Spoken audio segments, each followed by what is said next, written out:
Hello, আসসালামু আলাইকুম viewer, সবাই কেমন আছেন? আলহামদুলিল্লাহ, আপনাদের দোয়ায় আমরা ভালো আছি। প্রতিদিনের মতো আরেকটা নতুন ভিডিও নিয়ে চলে আসলাম। এটা হচ্ছে যে আমাদের গ্রামের রোড, যেটা হচ্ছে যে এটাকে হাওয়াই রোড বলা হয়। এবং এই হাওয়াই রোডের মধ্যে দেখতেছেন কি সুন্দর সুন্দর গাছ, ধান গাছ লাগাইছে এবং ইয়ে করছে, ফসলাদি করছে সবাই। এবং আপনারা দেখতেছেন যে আমরা আস্তে আস্তে আমাদের গ্রামের যে বিশ্ব রোডটা আছে ওইখানে চলে আসে, এবং বিশ্ব রোড আসার পর দেখতেছি ভাই কোনো গানে গোড়া নাই।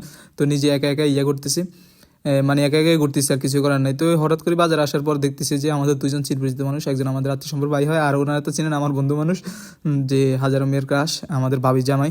তারপর ওরা দিকে ক্যামেরা দিয়ে করতেছি, আজ যে তোর ভিডিও করলে সুন্দর করি, তুই ভালো করে চাইলে দেখছস। তারপর দেখতেছি যে হঠাৎ করে হাতে আরেক মামা ইয়ে খাওয়া চাই, না এত টেয়া নাই তুই, আরে আমি ফকির, আমি মিসকিন, আমার মতো কি আমার পকেটে 1 টাকা নাই। তারপর হাতে আসতে নিজে নিজে লই বুঝিনি ভাই, হাতে খাইয়া লাইছে হাতে, আর আরে ইয়ে দেয় না তোর হর কি, আমি কই ঠিক আছে ফকিরের লোক গেছে, ফকিরের পকেটে আতাইলাম মোটামুটি রসটি হান যায়। তারপর আর কি আস্তে করে আমি একবার আসলে খানা শুরু ডক ডক ডক ডক করে খানা শুরু ধরলাম। খানা শেষ হইতে না হইতে হাতে কমা ওকে বিল দে, তাই কমা হবে তুই আর করলে খাওয়াবি, অন্ত কসকে আর বিল দিত, তুই তো আর খাওয়াস এই নাই তোর দিতাম না।